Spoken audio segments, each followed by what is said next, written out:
नमस्कार विद्यार्थी मित्रों, आज हम 12वीं कक्षा की हिंदी में 11वीं कविता जो बीत गई सो बात गई का अध्ययन शुरू करेंगे।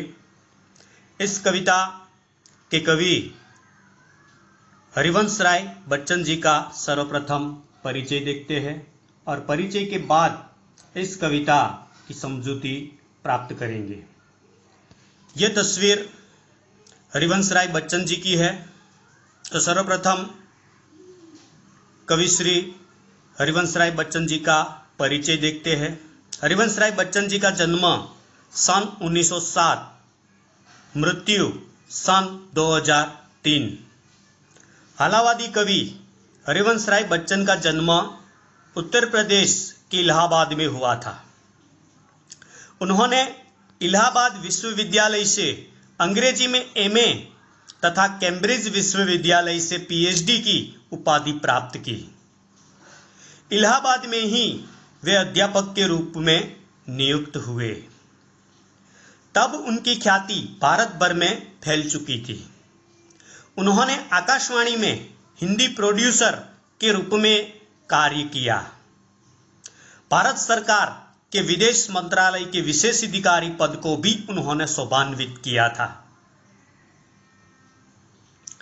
बच्चन जी ने अभ्युदय पत्रिका के संपादक के रूप में भी कार्य किया। हिंदी साहित्य में हालावाद के प्रवर्तन का श्रेय बच्चन जी को जाता है, क्योंकि हालावाद के प्रवर्तक के रूप में हरिवंश राय बच्चन जी का योगदान बहुत महत्वपूर्ण रहा है। इसीलिए हरिवंश राय बच्चन को हालावाद के प्रवर्तक के रूप में लोग जानते हैं। हरिवंश राय बच्चन जीवन के राग विरागी, मस्ती और विषाद के कवि हैं। उन्होंने विश्व साहित्य के कुछ अमर ग्रंथों के प्रामाणिक अनुवाद का कार्य भी किया है। कवि के रूप में कविताएं तो लिखी है, लेकिन एक अनुवादक के रूप में भी कई महत्वपूर्ण ग्रंथों का हरिवंश राय बच्चन जी ने अनुवाद किया है।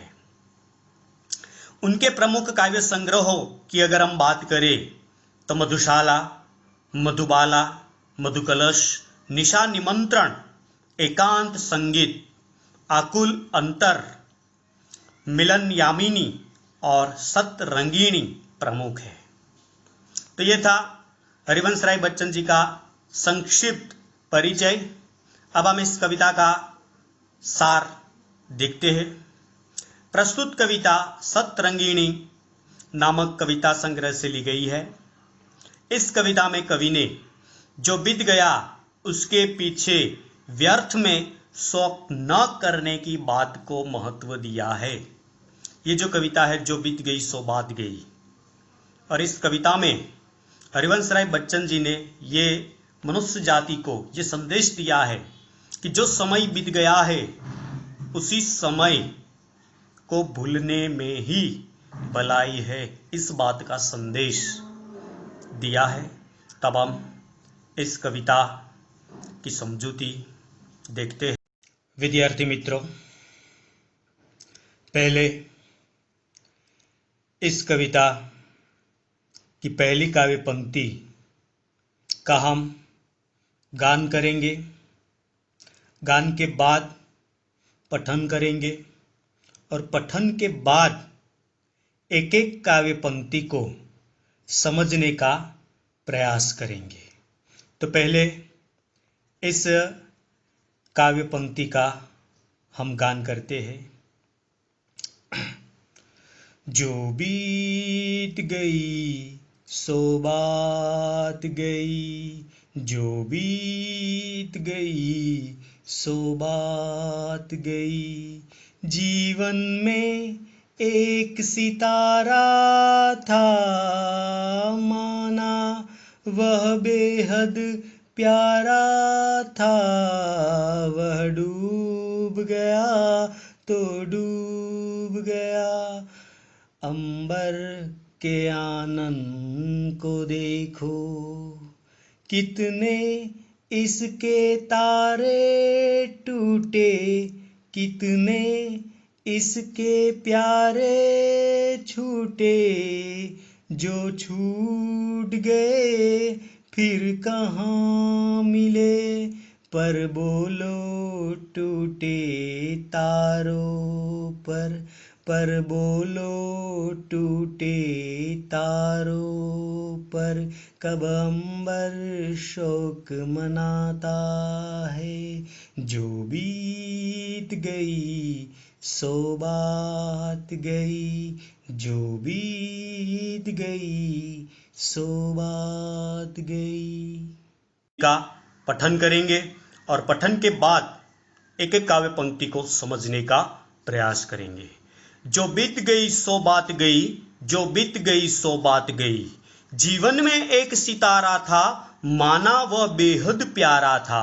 वह डूब गया तो डूब गया, अंबर के आनंद को देखो। कितने इसके तारे टूटे, कितने इसके प्यारे छूटे। जो छूट गए फिर कहाँ मिले, पर बोलो टूटे तारों पर, कब अंबर शौक मनाता है, कब अंबर शौक मनाता है। जो बीत गई सो बात गई, जो बीत गई सो बात गई।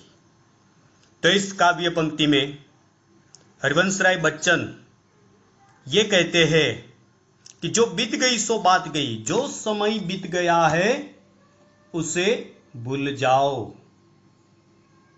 उसे भूल जाओ और आगे का जो समय है उसी समय की ओर अपना ध्यान केंद्रित करो।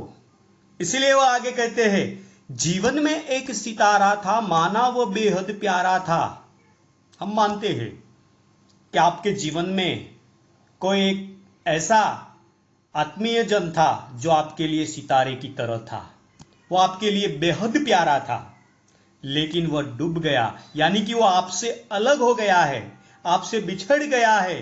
तो इस बात को लेकर आप परेशान मत होइए। आपको परेशान होने की जरूरत नहीं है, क्योंकि वो आपसे बिछड़ गया है।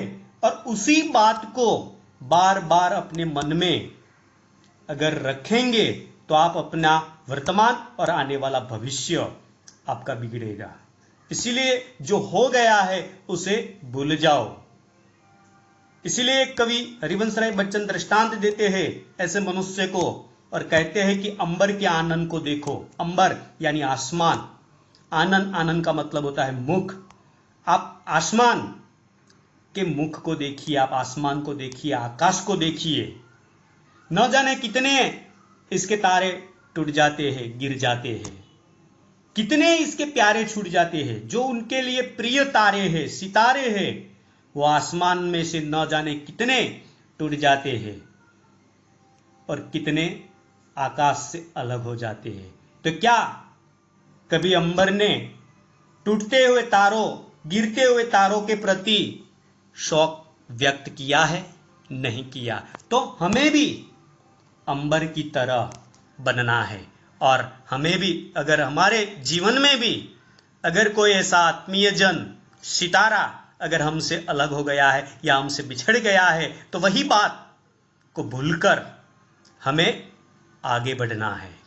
तो जो बीत गई सो बात गई। इसलिए कवि कहते हैं, जो बीत गई सो बात गई। अब हम दूसरी काव्य पंक्ति की ओर आगे। जिस प्रकार पहली काव्य पंक्ति का जिस प्रकार से गान, पठन और समझने का प्रयास किया, वैसे ही दूसरी काव्य पंक्ति का भी पहले हम गान करेंगे। जीवन में वह था एक कुसुम, थे उस पर नित्य निछावर तुम। वह सूख गया तो सूख गया, मधुवन की छाती को देखो।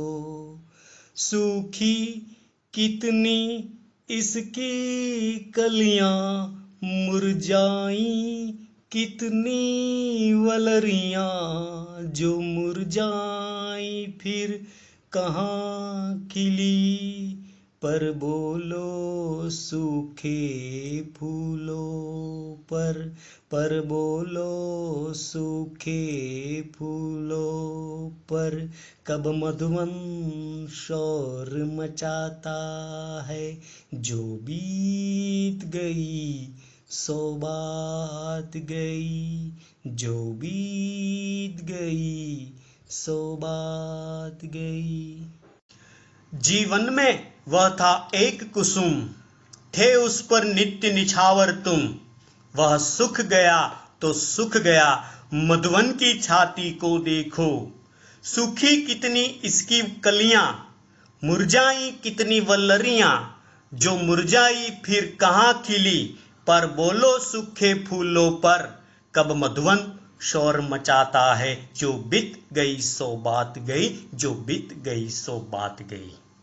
तो पहली काव्य पंक्ति में हरिवंश राय बच्चन जी ने अंबर यानी कि आसमान का दृष्टांत दिया, और ये दूसरी काव्य पंक्ति में कवि श्री हरिवंश राय बच्चन जी ने मधुवन का दृष्टांत दिया है। मधुवन का मतलब है बगीचा, उद्यान। तो यहां ये कहते हैं कि जीवन में वह था एक कुसुम। कुसुम का मतलब होता है पुष्प, फूल। कभी कभार हमारे जीवन में कई ऐसे लोग होते हैं जो कुसुम की तरह प्यारे होते हैं और उसे हम ज्यादा चाहते हैं और उस पर हम नित्य निछावर रहते हैं।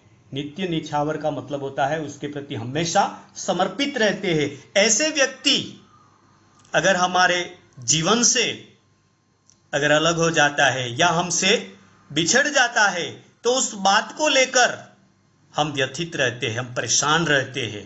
तो यहां कवि श्री हरिवंश राय बच्चन हमें यह संदेश देते हैं और कहते हैं कि जो आपके जीवन में कुसुम की तरह था, पुष्प की तरह था, वो आपसे बिछड़ गया है, तो उसके पीछे आप परेशान मत होइए। आप उस स्थिति में से बाहर निकलिए। और इसके लिए वो दृष्टांत देते हैं मधुवन का। कहते हैं कि मधुवन का सीना देखिए, छाती का मतलब होता है सीना।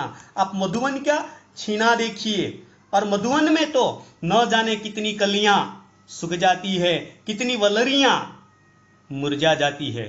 तो वलरिया का मतलब होता है लताएं।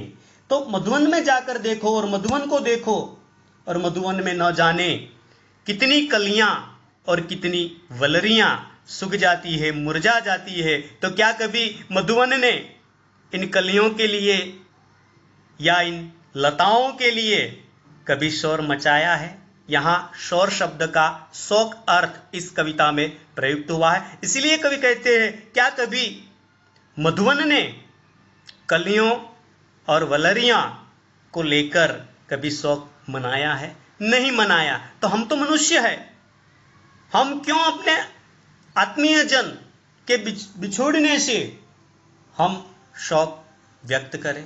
इसलिए इस बात को अपने दिमाग से निकालिए और जो हो गया है उसे आप भूल जाइए और आगे आने वाले समय की ओर अपना ध्यान केंद्रित कीजिए। यह बात हरिवंश राय बच्चन मधुवन के दृष्टांत देकर मनुष्य जाति को समझाना चाहते हैं और एक नया संदेश देते हैं।